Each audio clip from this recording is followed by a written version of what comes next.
king. The soldiers stood behind their officer. None of them had ever seen Leopold of Lutha. He had been but a name to them.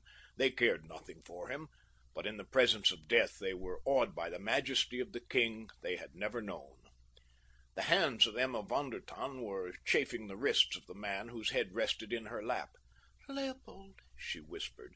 "Leopold, come back. Mad king you may have been, but still you were king of Lutha.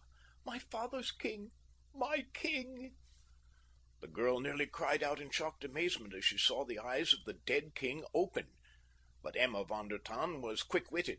She knew for what purpose the soldiers from the palace were scouring the country. Had she not thought the king dead, she would have cut out her tongue rather than reveal his identity to these soldiers of his great enemy.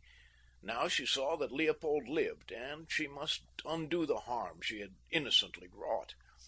She bent lower over Barney's face, trying to hide it from the soldiers. "Go away, please," she called to them. "Leave me with my dead king. You are Peter's men. You do not care for Leopold, living or dead. Go back to your new king and tell him that this poor young man can never more stand between him and the throne." The officer hesitated. "We shall have to take the king's body with us, your highness," he said. The officer evidently became suspicious, came closer, and as he did so, Barney Custer sat up. "Go away," cried the girl, for she saw that the king was attempting to speak. "My father's people will carry Leopold of Lutha in state to the capital of his kingdom." "What's all this row about?" he asked. "Can't you let a dead king alone if the young lady asks you to? What kind of a short sport are you, anyway? Run along now and tie yourself outside." The officer smiled, a trifle maliciously perhaps. "Ah," he said, "I am very glad indeed that you are not dead, your majesty." Barney Custer turned his incredulous eyes upon the lieutenant. "Et tu, Brute!" he cried in anguished accents, letting his head fall back into the girl's lap. He found it very comfortable there indeed. The officer smiled and shook his head. Then he tapped his forehead meaningly.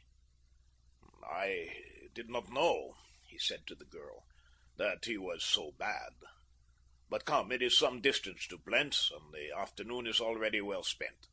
Your highness will accompany us." "I," cried the girl, "you certainly cannot be serious." "And why not, your highness?" asked the officer. "We had strict orders to arrest not only the king, but any companions who may have been involved in his escape." "I had nothing whatever to do with his escape," said the girl, "though I should have been only too glad to have aided him had the opportunity presented." "King Peter may think differently," replied the man. "The regent, you mean?" the girl corrected him haughtily. The officer shrugged his shoulders. "Regent or king, he is ruler of Lutha nevertheless, and he would take away my commission were I to tell him that I had found the Von der Tann in company with the king and had permitted her to escape. Your blood convicts, your highness." "You are going to take me to Blentz and confine me there?" asked the girl in a very small voice and with wide, incredulous eyes. "You would not dare thus to humiliate a Von der Tann?" "I am very sorry," said the officer, "but I am a soldier, and soldiers must obey their superiors. My orders are strict. You may be thankful," he added, "that it was not Maenck who discovered you." At the mention of the name, the girl shuddered. "In so far as it is in my power, your highness and his majesty will be accorded every consideration of dignity and courtesy while under my escort. You need not entertain any fears of me," he concluded. Barney Custer, during this, to him, remarkable dialogue, had risen to his feet and assisted the girl in rising. Now he turned and spoke to the officer. "This farce," he said, "has gone quite far enough. If it is a joke, it is becoming a very sorry one. I am not a king. I am an American. Bernard Custer of Beatrice, Nebraska, USA. Look at me closely. Do I look like a king?" "Every inch, your majesty," replied the officer. Barney looked at the man aghast. "Well, I am not a king," he said at last. "And if you go to arresting me and throwing me into one of your musty old dungeons, you will find that I am a whole lot more important than most kings. I am an American citizen." yes, your Majesty," replied the officer, a trifle impatiently. "But we waste time in idle discussion. Will your Majesty be so good as to accompany me without resistance?" "If you will first escort this young lady to a place of safety," replied Barney. "She will be quite safe at Blentz," said the lieutenant. Barney turned to look at the girl, a question in his eyes. Before them stood the soldiers with drawn revolvers, and now at the summit of the hill a dozen more appeared in command of a sergeant. They were 2 against nearly a score, and Barney Custer was unarmed. The girl shook her head. "There is no alternative, I am afraid, your Majesty," she said. Barney wheeled toward the officer. "Very well, Lieutenant," he said. "We will accompany you." The party turned back up the hillside, leaving the dead bandit where he lay. The fellow's neck had been broken by the fall. A short distance from where the man had confronted them, the 2 prisoners were brought to the main road, where they saw still other troopers, and with them the horses of those who had gone into the forest on foot. Barney and the girl were mounted on 2 of the animals. The soldiers who had ridden them clambered up behind 2 of their comrades.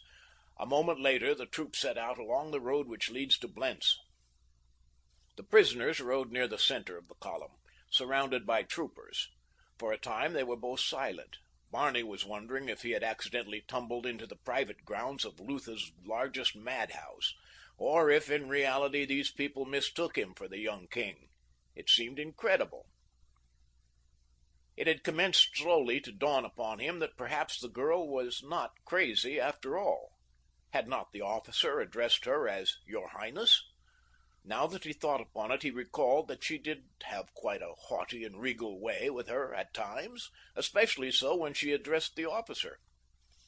Of course, she might be mad after all, and possibly the bandit too, but it seemed unbelievable that the officer was mad and his entire troop of cavalry should be composed of maniacs, yet they all persisted in speaking and acting as though he were indeed the mad king of Lutha, and the young girl at his side a princess. From pitying the girl, he had come to feel a little bit in awe of her. To the best of his knowledge, he had never before associated with a real princess. When he recalled that he had treated her as he would an ordinary mortal, and that he had thought her demented and had tried to humor her mad whims, he felt very foolish indeed. Presently he turned a sheepish glance in her direction, to find her looking at him. He saw her flush slightly as his eyes met hers. "Can your Highness ever forgive me?" he asked. "Forgive you?" she cried in astonishment.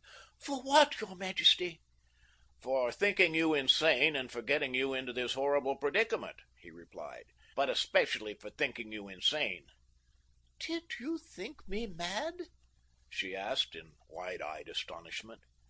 "When you insisted that I was a king, yes," he replied. "But now I begin to believe that it must be I who am mad, after all, or else I bear a remarkable resemblance to Leopold of Lutha." "You do, your Majesty," replied the girl. Barney saw it was useless to attempt to convince them, and so he decided to give up for the time.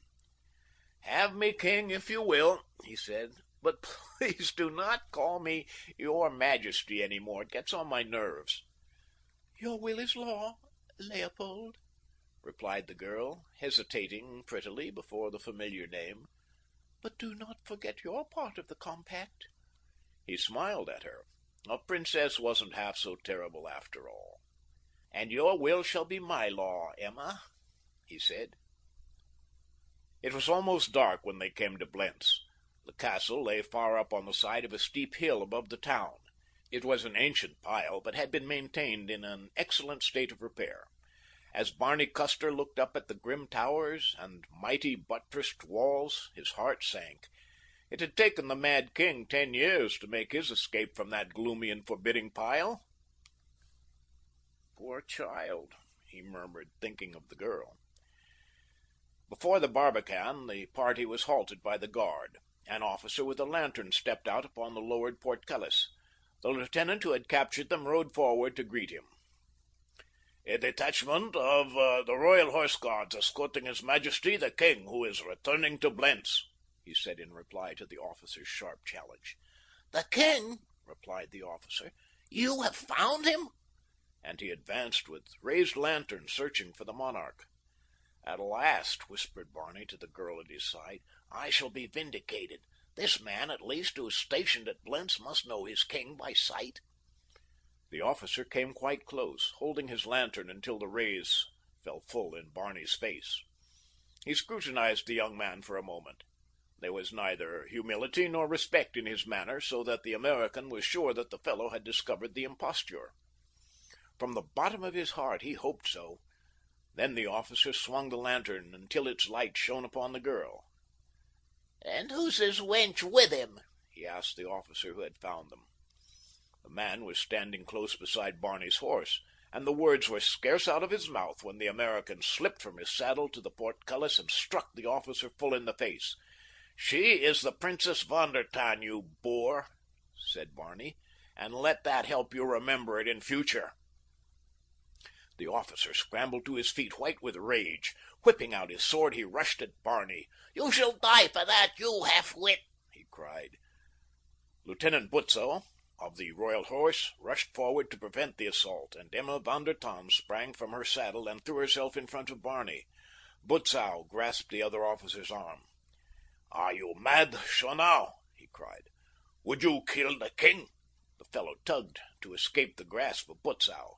He was crazed with anger. Why not? He bellowed. You are a fool not to have done it yourself. Monk will do it and get a baronetcy. It will mean a captaincy for me at least. Let me at him. No man can strike Karl Schonau and live. The king is unarmed, cried Emma von der Tann. Would you murder him in cold blood? He shall not murder him at all, your highness, said Lieutenant Butzow quietly. Give me your sword, Lieutenant Schonau. I place you under arrest. What you have just said will not please the regent when it is reported to him. You should keep your head better when you are angry. It is the truth, growled Schonau, regretting that his anger had led him into a disclosure of the plot against the king's life, but like most weak characters, fearing to admit himself in error even more than he feared the consequences of his rash words. Do you intend taking my sword? asked Schonau suddenly, turning toward Lieutenant Butzow, standing beside him. We will forget the whole occurrence, Lieutenant, replied Butzow, if you will promise not to harm His Majesty or offer him or the Princess von der Tann further humiliation. Their position is sufficiently unpleasant without our adding to the degradation of it. Very well, grumbled Schonau. Pass on into the courtyard. Barney and the girl remounted, and the little cavalcade moved forward through the ballium and the great gate into the court beyond. Did you notice, said Barney to the princess, that even he believes me to be the king? I cannot fathom it. Within the castle they were met by a number of servants and soldiers. An officer escorted them to the great hall, and presently a dark-visaged captain of cavalry entered and approached them. Butzow saluted. His Majesty the King, he announced, has returned to Blentz. In accordance with the commands of the regent, I deliver his august person into your safe keeping, Captain Maenck. Maenck nodded. He was looking at Barney with evident curiosity. Where did you find him? He asked Butzow. He made no pretense of according to Barney the faintest indication of the respect that is supposed to be due to those of royal blood. Barney commenced to hope that he had finally come upon one who would know that he was not king. Butzow recounted the details of the finding of the king. As he spoke, Maenck's eyes, restless and furtive, seemed to be appraising the personal charms of the girl who stood just back of Barney. The American did not like the appearance of the officer, but he saw that he was evidently supreme at Blentz, and he determined to appeal to him in the hope that the man might believe his story and untangle the ridiculous muddle that a chance resemblance to a fugitive monarch had thrown him and the girl into. Captain, said Barney, stepping closer to the officer, there has been a mistake in identity here. I am not the king. I am an American traveling for pleasure in Lutha.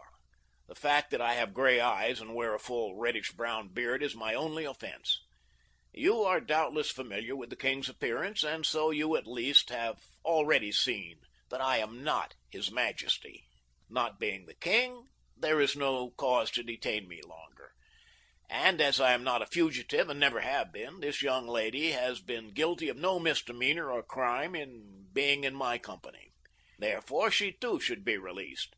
In the name of justice and common decency, I am sure that you will liberate us both at once and furnish the Princess von der Tann, at least, with a proper escort to her home." Maenck listened in silence until Barney had finished, a half smile upon his thick lips. "I am commencing to believe that you are not so crazy as we have all thought," he said. "Certainly," and he let his eyes rest upon Emma von der Tann, "you are not mentally deficient insofar as your judgment of good-looking women is concerned. I could not have made a better selection myself. As for my familiarity with your appearance, you know as well as I that I have never seen you before. But that is not necessary. You conform perfectly to the printed description of you with which the kingdom is flooded. Were that not enough, the fact that you were discovered with old von der Tann's daughter is sufficient to remove the least doubt as to your identity." "You are governor of Blentz?" cried Barney. "And yet you say that you have never seen the king?" "Certainly," replied Maenck. "After you escaped, the entire personnel of the garrison here was changed. Even the old servants to a man were withdrawn and others substituted. You will have difficulty in again escaping, for those who aided you before are no longer here." "There is no man in the castle of Blentz who's ever seen the king?" asked Barney. "None who has seen him before tonight," replied Maenck. "But were we in doubt, we have the word of the Princess Emma that you are Leopold. Did she not admit it to you, Butzow?" "When she thought his Majesty dead, she admitted it," replied Butzow. "We gain nothing by discussing the matter," said Maenck shortly. "You are Leopold of Lutha. Prince Peter says that you are mad. All that concerns me is that you do not escape again, and you may rest assured that while Ernst Maenck is governor of Blentz, you shall not escape, and go at large again. Are the royal apartments in readiness for His Majesty, Dr. Stein?" he concluded, turning toward a rat-faced little man with bushy whiskers who stood just behind him. The query was propounded in an ironical tone and with a manner that made no pretense of concealing the contempt of the speaker for the man he thought the king. The eyes of the Princess Emma were blazing as she caught the scant respect in Maenck's manner. She looked quickly toward Barney to see if he intended rebuking the man for his impertinence. She saw the king evidently intended overlooking Maenck's attitude, but Emma von der Tann was of a different mind. She had seen Maenck several times at social functions in the capital. He had even tried to win a place in her favor, but she had always disliked him, even before the nasty stories of his past life had become common gossip, and within the year she had won his hatred by definitely indicating to him that he was persona non grata insofar as she was concerned. Now she turned upon him, her eyes flashing with indignation. "Do you forget, sir, that you address the king?" she cried. "That you are without honor I have heard men say, and I may truly believe it now that I have seen what manner of man you are. The most lowly bred boor in all Lutha would not be so ungenerous to take advantage of his king's helplessness to heap indignities upon him. Leopold of Lutha shall come into his own some day, and my dearest hope is that his first act may be to mete out to such as you the punishment you deserve." Maenck paled in anger. His fingers twitched nervously, but he controlled his temper remarkably well, biding his time for revenge. "Take the king to his apartment, Stein," he commanded curtly. "And you, Lieutenant Butzow, accompany them with a guard, nor leave until you see that he is safely confined. You may return here afterward for my further instructions. In the meantime, I wish to examine the king's mistress." For a moment tense silence reigned in the apartment after Maenck had delivered his wanton insult. Emma von der Tann, her little chin held high in the air, stood straight and haughty, nor was there any sign in her expression to indicate that she had heard the man's words. Barney was the first to take cognizance of them. "You cur!" he cried, and took a step toward Maenck. "You're going to eat that, word for word." Maenck stepped back, his hand upon his sword. Butzow laid a hand upon Barney's arm. "Don't, your Majesty," he implored.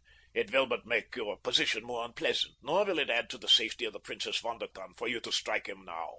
Barney shook himself free from Butzow, and before either Stein or the lieutenant could prevent, had sprung upon Maenck. The latter had not been quick enough with his sword, so that Barney had struck him twice, heavily in the face, before the officer was able to draw. Butzow had sprung to the king's side, and was attempting to interpose himself between Maenck and the American. In a moment more, the sword of the infuriated captain would be in the king's heart. Barney turned the first thrust with his forearm. "Stop!" cried Butzow to Maenck. "Are you mad that you would kill the king?" Maenck lunged again, viciously, at the unprotected body of his antagonist. "Die, you pig of an idiot!" he screamed. Butzow saw that the man really meant to murder Leopold. He seized Barney by the shoulder and whirled him backward. At the same instant his own sword leaped from his scabbard, and now Maenck found himself facing grim steel in the hand of a master swordsman. The governor of Blentz drew back from the touch of that sharp point. "What do you mean?" he cried. "This is mutiny." "Then I received my commission," replied Butzow quietly. "I swore to protect the person of the king with my life, and while I live no man shall affront Leopold of Lutha in my presence, or threaten his safety, else he accounts to me for his act. Return your sword, Captain Maenck, nor ever again draw it against the king while I be near." Slowly Maenck sheathed his weapon. Black hatred for Butzow and the man he was protecting smoldered in his eyes. "If he wishes peace," said Barney, "let him apologize to the princess." "You had better apologize, Captain," counseled Butzow. "For if the king should command me to do so, I should have to compel you to." And the lieutenant half drew his sword once more. There was something in Butzow's voice that warned Maenck that his subordinate would like nothing better than the king's command to run him through. He well knew the fame of Butzow's sword arm, and having no stomach for an encounter with it, he grumbled an apology. "And don't let it occur again," warned Barney. "Come," said Dr. Stein. "Your Majesty should be in your apartments away from all excitement, if we are to effect a cure so that you may return to your throne quickly." Butzow formed the soldiers about the American, and the party moved silently out of the great hall, leaving Captain Maenck and Princess Emma von der Tann its only occupants. Barney cast a troubled glance toward Maenck and half hesitated. "I am sorry, your Majesty," said Butzow in a low voice, "but you must accompany us. In this the governor of Blentz is well within his authority, and I must obey him." "Heaven help her," murmured Barney. "The governor will not dare harm her," said Butzow. "Your Majesty need entertain no apprehension." "I wouldn't trust him," replied the American. "I know his kind." End of chapter 3.